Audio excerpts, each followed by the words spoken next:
പ്രിയമുള്ളവരെ, സ്നേഹവന്ദനം. എൻ്റെ പ്രാർത്ഥനയിൽ ഫലപ്രദമായ പ്രാർത്ഥനയെ സംബന്ധിച്ച് പരിശുദ്ധാത്മാവ് എനിക്ക് നൽകിയ ഒരു മാർമിക സത്യമാണ് ഈ എപ്പിസോഡിൽ ഞാൻ നിങ്ങളുമായി പങ്കുവയ്ക്കുന്നത്. നാളുകളായി പ്രാർത്ഥിച്ചുകൊണ്ടിരിക്കുന്ന വിഷയങ്ങൾക്ക് വേഗത്തിൽ മറുപടി ലഭിക്കുവാൻ നിശ്ചയമായും ഈ സന്ദേശം നിങ്ങളെ സഹായിക്കും. സന്ദേശം പൂർണ്ണമായി ശ്രദ്ധിക്കുക, നിങ്ങളുടെ പ്രിയപ്പെട്ടവർക്ക് കൂടി ഷെയർ ചെയ്യുക. കൂടാതെ ഈ ചാനൽ സബ്സ്ക്രൈബ് ചെയ്ത് ശുശ്രൂഷയെ സഹായിക്കുവാൻ കൂടി ഓർപ്പിക്കുന്നു. ഒരു വ്യക്തിയിൽ നിന്നോ ഒരു സ്ഥാനത്തു നിന്നോ എന്തെങ്കിലും ഒരു കാര്യം നേടണമെങ്കിൽ നമുക്ക് അത് ആവശ്യപ്പെടുകയോ അപേക്ഷിക്കുകയോ യാചിക്കുകയോ ചെയ്യാം. ഒരേ കാര്യമാണെങ്കിലും വ്യത്യസ്തമായ 3 തലങ്ങൾ ഈ 3 പ്രവൃത്തിയിലും ഉള്ളതായി നമുക്ക് കാണുവാൻ കഴിയും. കർത്താവായ യേശുക്രിസ്തു തൻ്റെ ശിഷ്യന്മാർക്ക് നൽകിയ ഗിരിപ്രഭാഷണത്തിൽ പ്രാർത്ഥനയ്ക്ക് നൽകിയിരിക്കുന്ന തലം യാചനയുടേതാണ്. മക്കൾക്ക് പിതാവിനോട് ചോദിക്കുകയോ അപേക്ഷിക്കുകയോ ചെയ്യാം. എന്നാൽ ദൈവത്തോടുള്ള പ്രാർത്ഥനയിൽ ഭക്തനുണ്ടായിരിക്കേണ്ട മനോഭാവം യാചനയുടേതായിരിക്കണമെന്ന് മത്തായി എഴുതിയ സുവിശേഷം 7-ാം അധ്യായം 7-ാം വാക്യത്തിൽ യേശു പഠിപ്പിക്കുന്നതായി കാണുന്നു. യാചനാ മനോഭാവത്തോടെ യേശുവിൻ്റെ അടുക്കൽ വന്ന് തങ്ങളുടെ ആവശ്യങ്ങൾ അറിയിച്ച കനാന്യ സ്ത്രീയുടെയും റോമൻ ശതാധിപൻ്റെയും വിശ്വാസത്തെ യേശു പ്രകീർത്തിച്ചതായും അവരുടെ വിശ്വാസം വലിയതെന്ന് അഭിപ്രായപ്പെട്ടിരിക്കുന്നതായും കാണുവാൻ കഴിയുന്നുണ്ട്. എന്തുകൊണ്ടാണ് പ്രാർത്ഥനയ്ക്ക് യാചനയുടെ തലം യേശു നിർദ്ദേശിച്ചത്? പ്രാർത്ഥിക്കുന്ന ഭക്തനും അത്യുന്നതനായ ദൈവവും തമ്മിലുള്ള അന്തരം എല്ലാ അർത്ഥത്തിലും മനസ്സിലാക്കിക്കൊണ്ട് വേണം ഒരു ഭക്തൻ പ്രാർത്ഥിക്കുവാൻ. ഉന്നതനായ ദൈവത്തിൻ്റെ സന്നിധിയിൽ പ്രാർത്ഥിച്ച ഭക്തന്മാർ മുട്ടുമടക്കി പ്രാർത്ഥിച്ചത് ഈ ബോധ്യത്തോടെയായിരുന്നു. രണ്ടാമത്, ദൈവത്തിൻ്റെ വിചാരങ്ങളും ദൈവത്തിൻ്റെ വഴികളും മനുഷ്യരുടെ ഇതിനേക്കാൾ ഉന്നതമാണ് എന്ന ബോധ്യം പ്രാർത്ഥിക്കുന്ന ഭക്തനുണ്ടായിരിക്കണം. യാചനയുടെ വ്യത്യസ്തമായ 2 തലങ്ങൾ ഏതൊക്കെയെന്ന് നോക്കാം. ഒരു യാചകന് മാത്രമേ ഏറ്റവും നന്നായി യാചിക്കാൻ കഴിയൂ. കാരണം യാചകൻ എല്ലാ അർത്ഥത്തിലും യാചകനാണ്. ബൈബിളിലെ പുതിയ നിയമത്തിൽ 2 യാചകരെ പരിചയപ്പെടുത്തുന്നുണ്ട്. ഒന്നാമത്തെയാൾ വഴിയരികിലിരുന്ന് യാചിച്ചുകൊണ്ടിരുന്ന കുരുടനായ ബർത്തിമായി.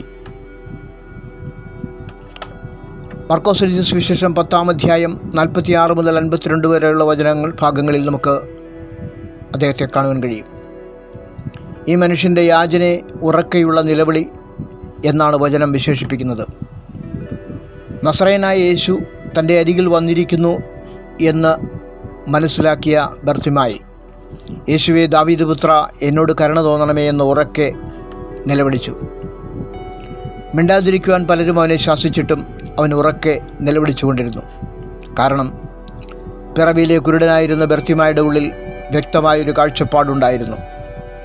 ന്യായപ്രമാണ പുസ്തകങ്ങളിൽ എഴുതിയിട്ടുള്ള ഇസ്രയേലിൻ്റെ ആശ്വാസദായകനായ മശിഹ വരുമെന്നും അവൻ ദുഃഖിതർക്കും പീഡിതർക്കും ആശ്വാസം നൽകുമെന്നും വ്യക്തമായ തിരിച്ചറിവോടെയും ലക്ഷ്യബോധത്തോടെയും ആയിരുന്നു ബർത്തിമായി യേശുവിനെ അഭിസംബോധന ചെയ്തത്. ഉറക്കെ വിളിച്ച് യേശുവിൻ്റെ മുന്നിൽ തൻ്റെ വിഷയം അയാൾ ഉന്നയിച്ചു. ഒരു യാചകൻ്റെ എല്ലാ മനോഭാവവും സമീപന രീതിയും അയാൾ അവിടെ അവലംബിച്ചു. യേശു അവൻ്റെ നിലവിളി കേട്ട് അവൻ്റെ ആവശ്യം സാധിച്ചു കൊടുത്തു. മറ്റൊരു യാചകനെ അപ്പോസ്തല പ്രവൃത്തികളുടെ പുസ്തകം 3-ാം അധ്യായത്തിലാണ് നാം കാണുന്നത്. പിറവിയിലെ മുടന്തനായ യാചകൻ. അയാൾ ഭിക്ഷയാചിച്ചിരുന്നത് ദേവാലയ ഗോപുരത്തിൻ്റെ മുമ്പിലാണ്. പതിവ് പോലെ അയാൾ തൻ്റെ സ്വസ്ഥാനത്ത് വന്നിരുന്ന് ഭിക്ഷയാചിക്കുകയാണ്. നാളുകളായി അനേകർ ദേവാലയത്തിലേക്ക് പോകുന്നതും ആരാധന കഴിഞ്ഞ് സന്തോഷത്തോടെ മടങ്ങുന്നതുമെല്ലാം അയാൾ ആകാംക്ഷയോടെ നോക്കിക്കാണാറുണ്ട്. ദൈവത്തിൻ്റെ ആലയത്തിൽ പ്രവേശിക്കുവാനോ അതിലെ അനുഗ്രഹങ്ങൾ പ്രാപിക്കുവാനോ അയാൾക്ക് സാധ്യമായിരുന്നില്ല. യേശുവിൻ്റെ ശിഷ്യനായ പത്രോസും യോഹന്നാനും ഒരു ദിവസം അതുവഴി വന്നപ്പോൾ പതിവ് പോലെ ആ യാചകൻ എന്തെങ്കിലും ചില്ലറ നാണയങ്ങൾ തനിക്ക് ലഭിക്കുമെന്ന് കരുതി അവരുടെ മുഖത്തേക്ക് ഉറ്റുനോക്കി. ദാതാവിൻ്റെ ഔദാര്യത്തിനു വേണ്ടി ആർത്തിയോടെ നോക്കുന്ന ഭിക്ഷക്കാരൻ്റെ ദൈന്യത മാത്രമായിരുന്നു ആ മുഖത്തുണ്ടായിരുന്നത്. എന്നാൽ അഭിഷിക്തന്മാർ പറഞ്ഞത്, വെള്ളിയോ പൊന്നോ ഞങ്ങളുടെ കൈകളിലില്ല, ഞങ്ങൾക്കുള്ളത് നിനക്ക് തരാം. യേശുവിൻ്റെ നാമത്തിൽ എഴുന്നേറ്റ് നടക്കുക എന്ന് പറഞ്ഞ് കൈപിടിച്ച് അവൻ എഴുന്നേൽപ്പിച്ചു. ദൈവത്തിൻ്റെ ആലയത്തിലെ നന്മകൾ അനുഭവിക്കുവാൻ കഴിയാതെ മനംതൊന്ന് നീറി ജീവിക്കുന്ന പലരെയും ഇതുപോലെ നമുക്ക് കാണുവാൻ കഴിയും. ഇവിടെ സൗഖ്യം ലഭിച്ച മുടന്തൻ തുള്ളിച്ചാടി ദൈവത്തെ മഹത്വപ്പെടുത്തിക്കൊണ്ട് ദൈവാലയത്തിലേക്ക് ഓടിപ്പോയി. ജീവിതത്തിലെ ഏറ്റവും വലിയ ആഗ്രഹമായിരുന്നു മറ്റു മനുഷ്യരെ പോലെ നടക്കുകയും ദൈവാലയത്തിൻ്റെ അകത്ത് പ്രവേശിക്കുകയും ചെയ്യുക എന്നത്.